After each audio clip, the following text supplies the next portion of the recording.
Hey guys, welcome back. We got another It's Complicated channel video. Let's check it out.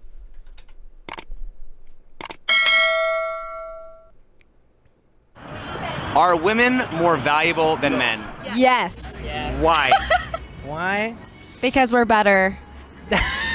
Because they can give birth to children and we can't. Because we give birth. And without women, you wouldn't be able to have kids. I mean, without men, you wouldn't be able to have kids technically. But like, who's going to raise them, you know? Who's going to raise them? You know, women give birth to the child. And that's an amazing thing. That's a tough thing.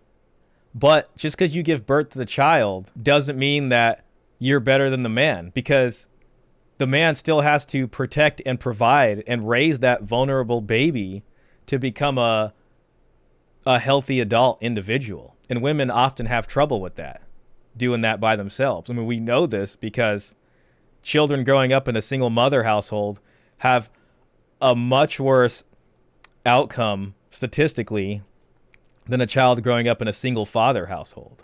So if a woman can't have kids, does that mean she's less valuable? No. No. So what makes women more valuable even if they can't have kids? Because we're awesome, understanding, better communicators. I feel like we think logically. That's such a funny question. She doesn't know what to say. I mean, women, better communication? No way. You know, women are the worst communicators. Like they will not tell you anything, you know, like they can't even initiate a breakup, let alone a relationship. What they will do is like gray rock or something until finally you're just like, well, I have to be the one to break up. You know what I mean? Women are notoriously horrible communicators. All of this stuff literally exists. Pickup game, all this, these YouTube videos and books about how to understand women, because women are so notoriously bad at communicating. You know? They're nicer to look at in the end. I'll say that. There it is. That's where their value's from. Women have value, don't get me wrong, but like somewhere behind that valuable woman is a man instilling that value in her. Because a woman is soft, she's power, she's God. She's able to have a child, so you can give her the world, but it's not even big enough for her. Can a woman have a child without a man's seed? I believe so. How would she do that? How? That's a question up for y'all to answer. Well, I mean, scientifically, it's never been proven that a woman can have a child without a man's seed. So why are women looked at as God, as the creators of life, when they can't do it without a man? That's a great question, and that's something I've been wrapping my head around for many years, trying to figure out why do we treat women so high when a man is 50% of the reason why a child is born. It's a simp mentality, you know, like it's a mindset that's gone on for hundreds and hundreds of years, you know, like people are programmed to think they have to save a woman. Is it a man's job to protect women? At times, yeah, it is. Why is that? Because we come from a woman, got our name from a woman, and our game from a woman. See, and it's unfortunately he's just, you know, like the person prior to him was like, well,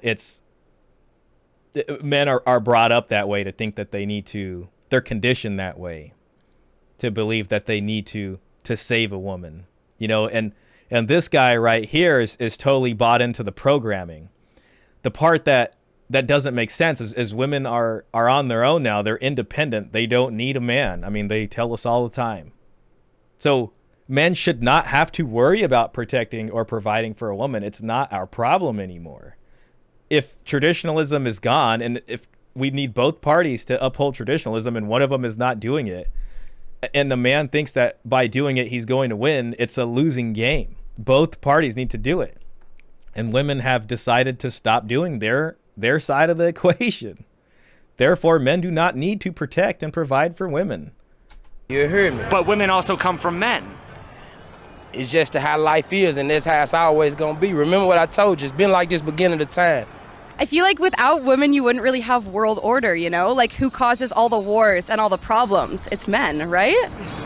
This is something that really gets me. You know, like women will say that all the time. Like they'll be like, well, men cause all the wars. Like, you know, especially like if a topic of like women being drafted, they'll be like, well, you know, we only have war because of men.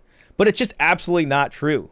You know, it's not because of this gender thing that guys just get into these petty squabbles and all of a sudden there's this huge war with nations going at it. It's literally always over resources. You know, you could say it's over religion. Religion is just a galvanizing tool to get a group of people to act together. But wars are almost always fought over resources, whether it's land, you know, the mouth of where the river starts, ports and harbors. And it's like, why do we need resources?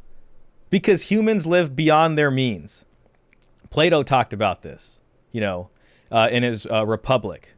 And he describes a city-state where humans live within what's only necessary. And they don't even need war because they're able to grow whatever they need. But humans want more than they need to survive. And that's what makes us civilized and have, you know, personalities and all these things. And women especially consume more than they need to survive. If there's more waste in this society, it's done by women. This is what creates the ground for needing war, because on a long enough timeline, that society doesn't have enough and they need to go outside and get more.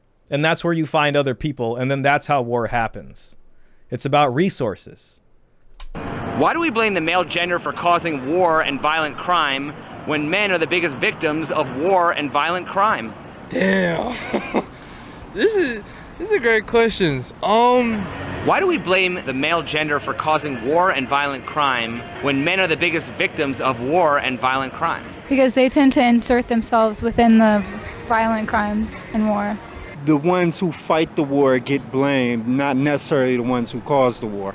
I don't know that men are the biggest victims. I think men are definitely victims, but I think families are victims. I think children are victims.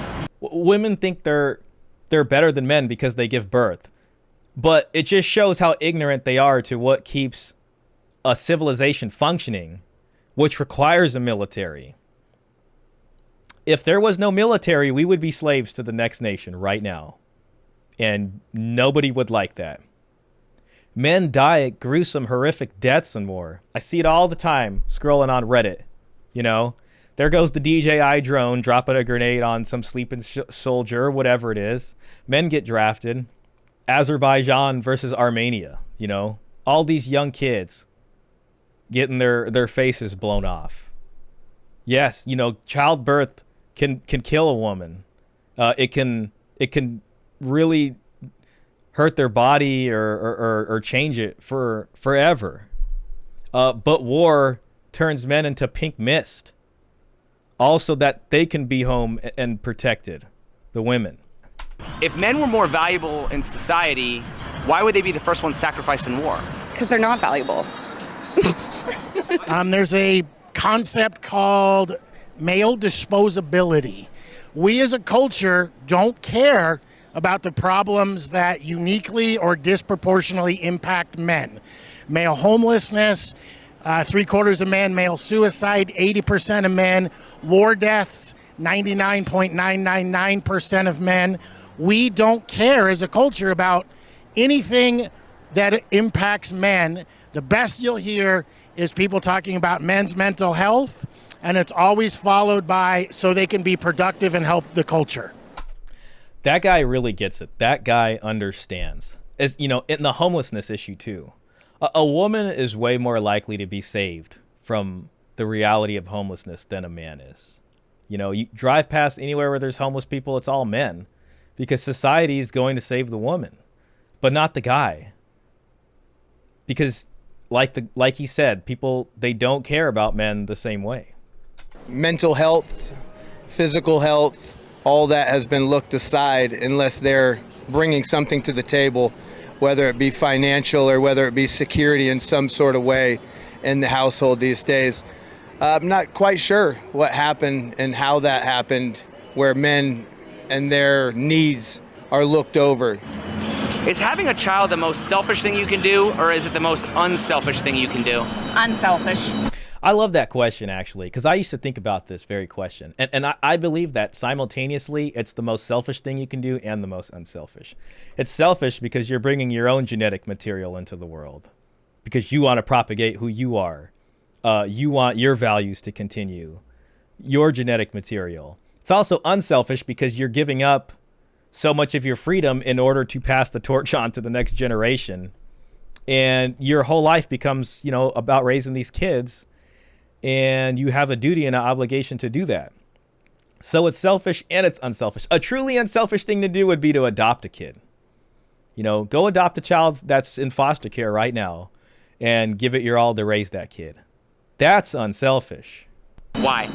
Why? Because as soon as you have a child, then everything else is second to that child. You put the child first. Are women doing the world a favor by having kids?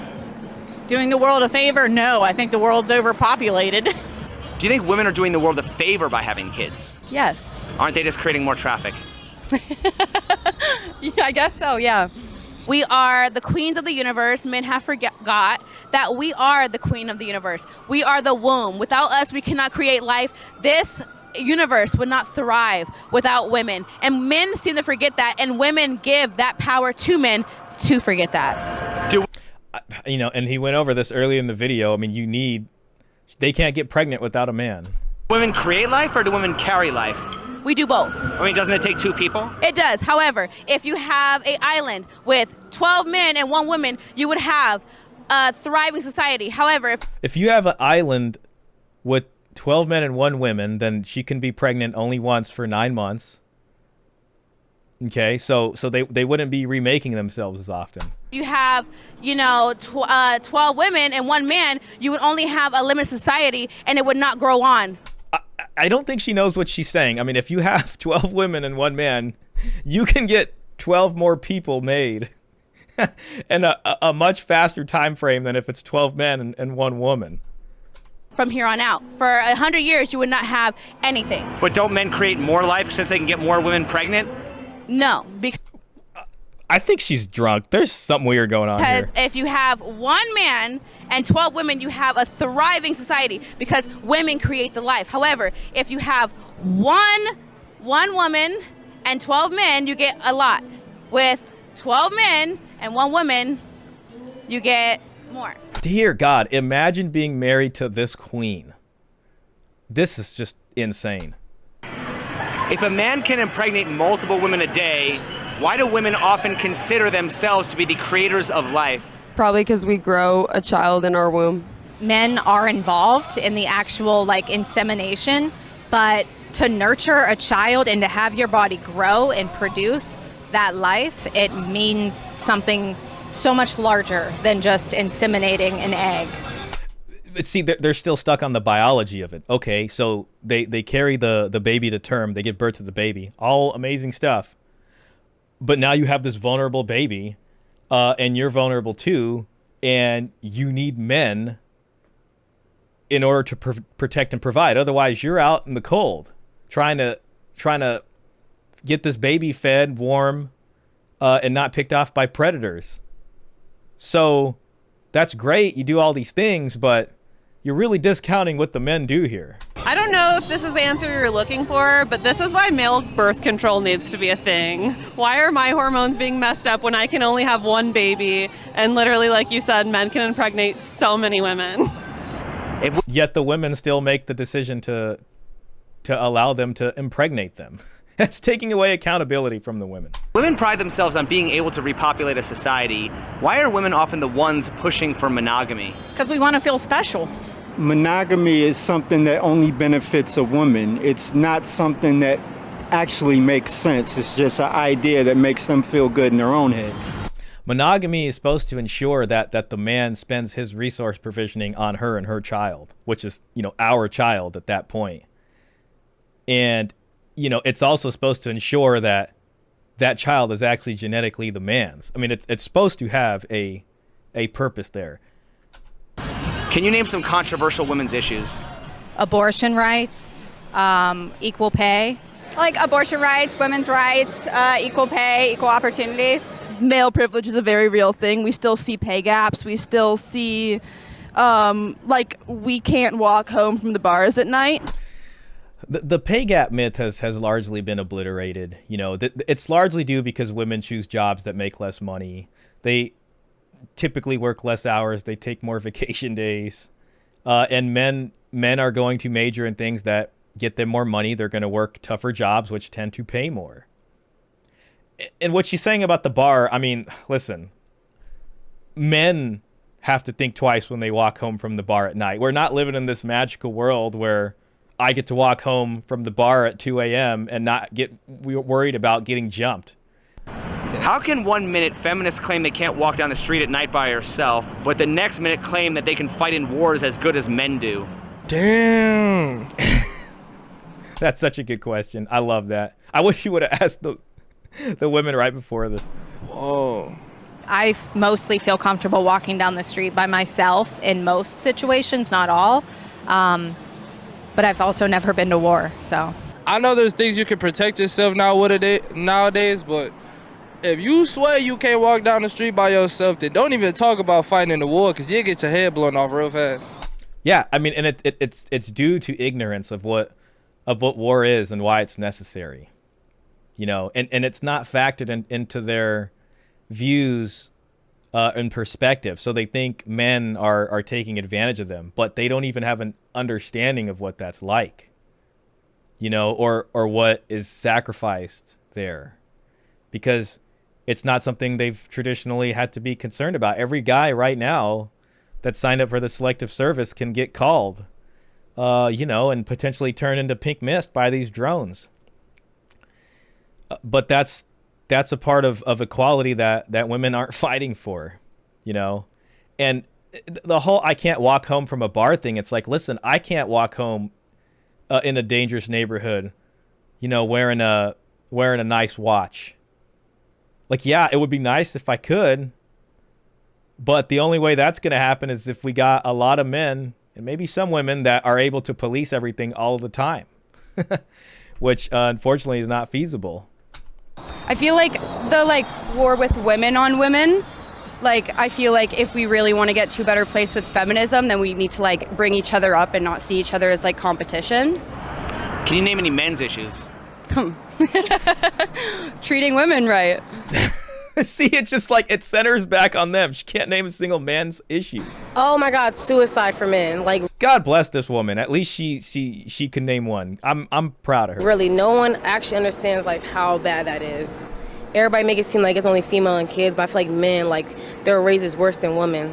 Women on this planet are here to procreate, be empathetic to men, and to teach people how to be empathetic and give empathy with other people.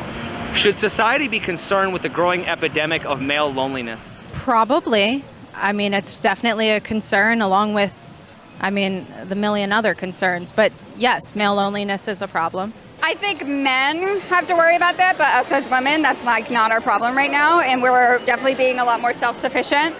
So that's definitely a male problem to deal.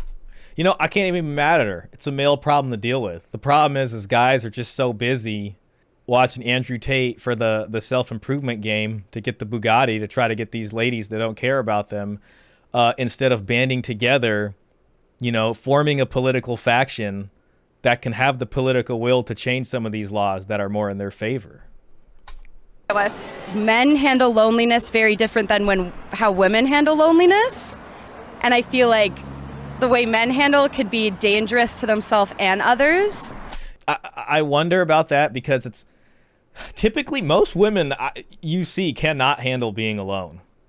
I mean, they will stay in a relationship that's bad until they can monkey branch over into another one, or they will get out of a relationship and immediately find someone else very fast. They will do no introspection in between that time.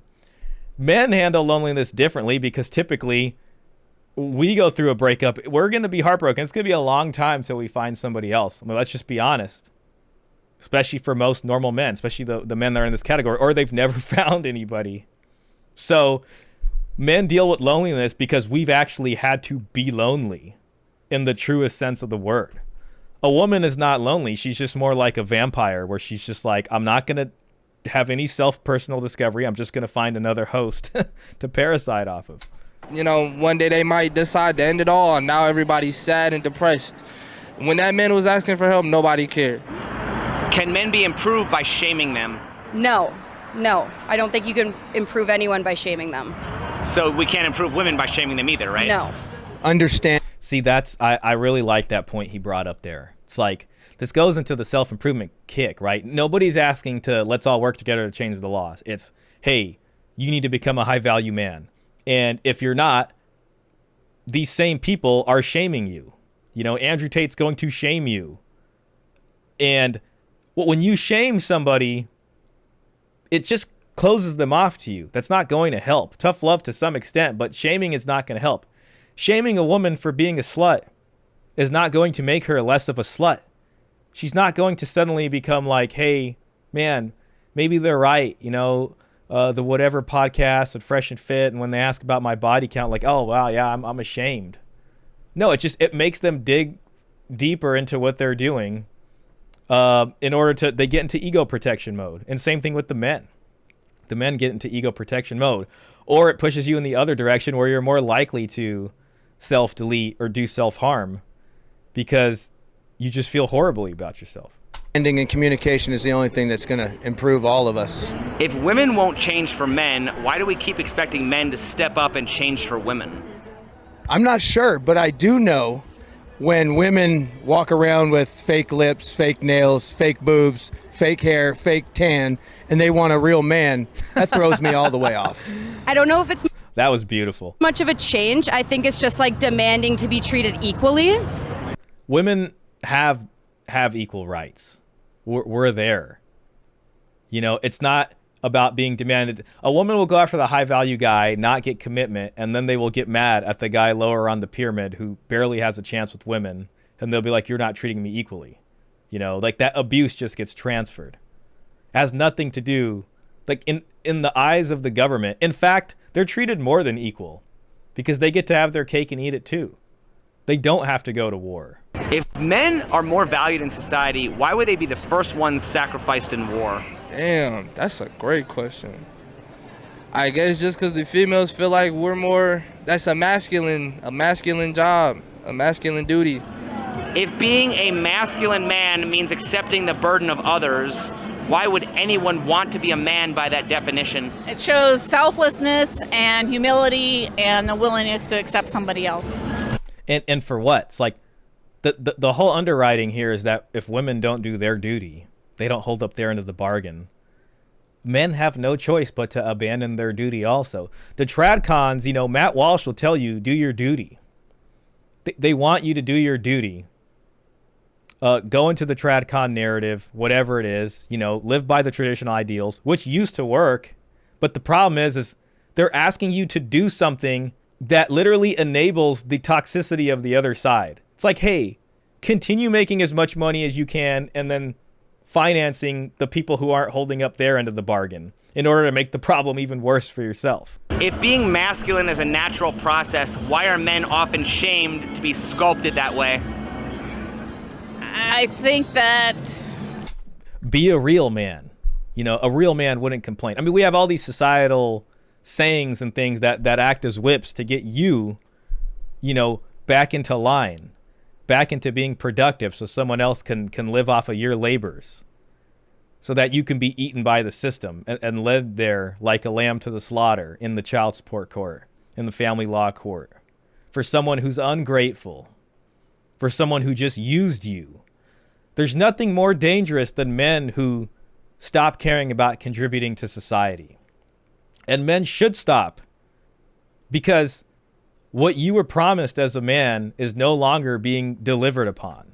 Therefore, delivering on your duty has become unnecessary. In fact, it's irrational. Because that's what's been shown in society, in our movies and media and TV for so long, that a different version of man has just become more socially accepted. Why don't we acknowledge historically that if women had it bad, men usually had it worse? Weren't men also oppressed? Not as much as women were.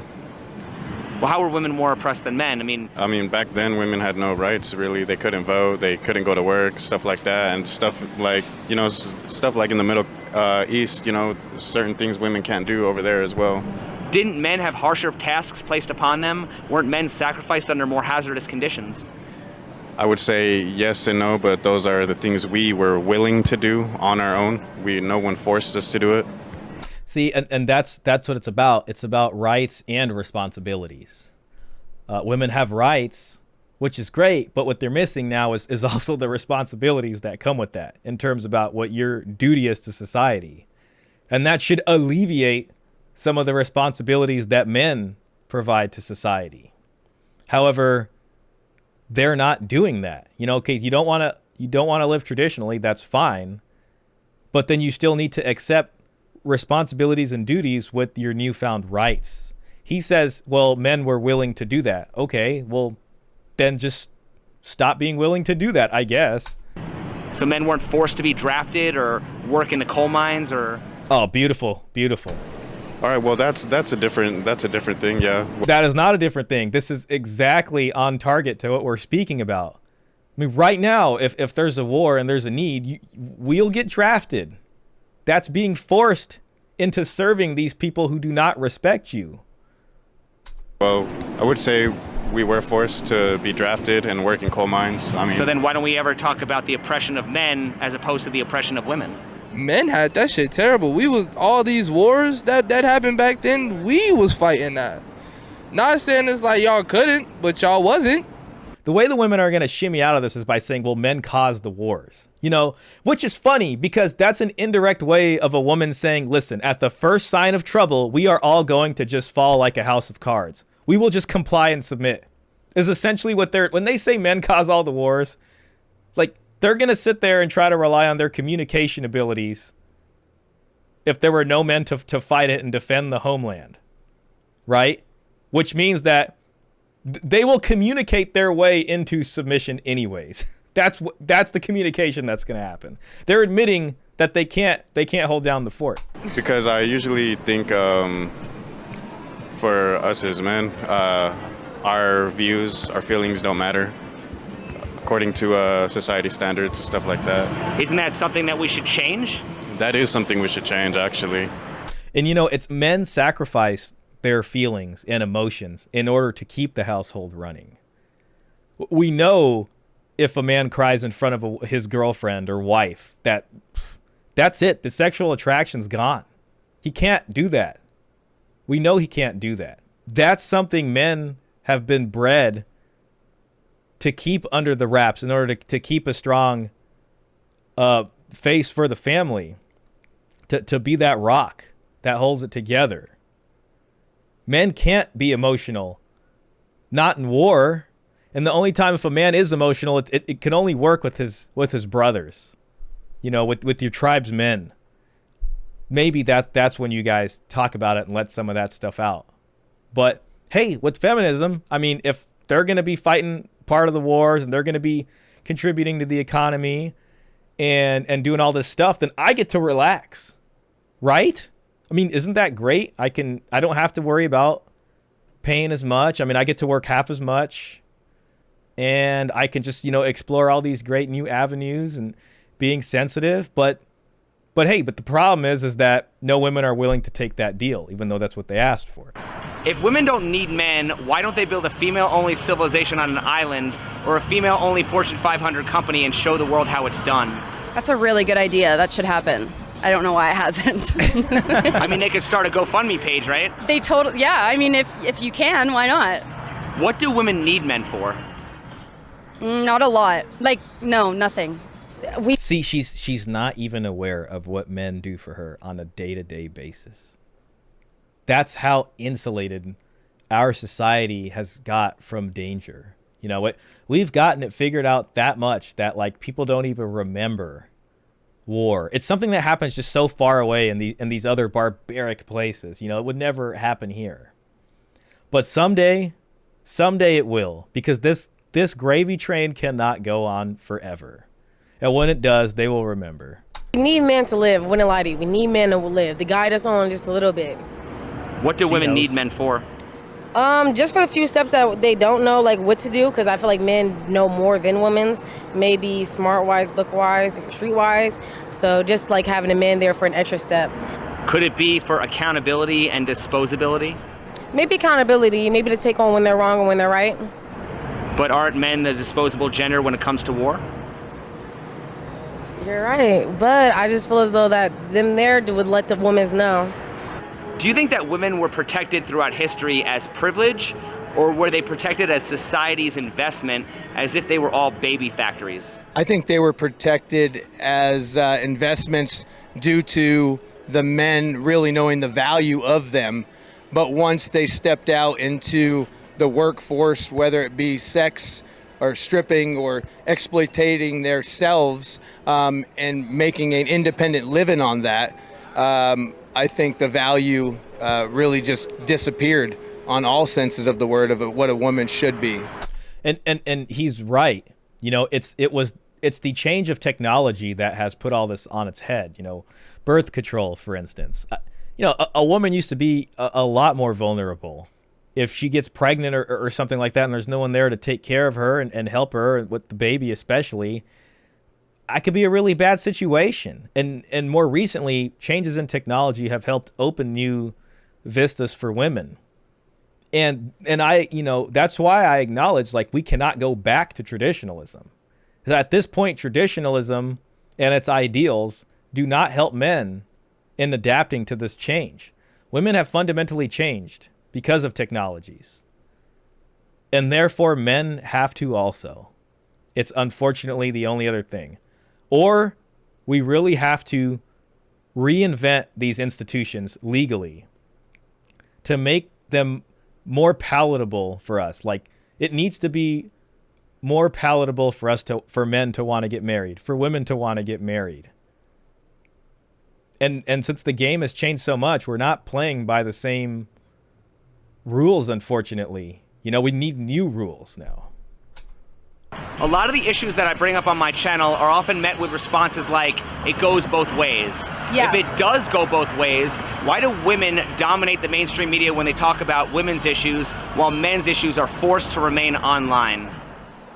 I think it can go both ways, but if we're talking about like sexual assault cases or stuff like that, the majority is men on women. So like, yes, it can go both ways, and if you're a victim of that, that is really shitty. But I think right now we're like focusing on the bigger picture, and it's like women's safety, you know, and women's equality. Everybody has an agenda, and I think that the media is there to get ratings and get views, and it's not necessarily factual in nature. Yeah, I think she knows what she's talking about. It really is about the money. Women in the workforce, you know, there's more productivity economically. There's more consumption going on of goods. Everybody wants their own place instead of living together. I mean, it makes the economy make more money, you know. And it's like, you look at the media, and the media is a lot of pro-woman stuff and all this kind of thing. And it's, well, they know who their audience is. I mean, men probably aren't watching that kind of stuff anymore because first, it doesn't cater to us, but they probably know there's way more women watching Netflix than there is men. They're going to make stuff that caters to women, whether it's true or not, and that perpetuates the culture. Anyways, thanks for making it this far. Hit that like button, hit that subscribe button. Let me know what you think down below, and we'll see you on the next one. Remember to subscribe to It's Complicated channel and check out his videos. We'll see you on the next one.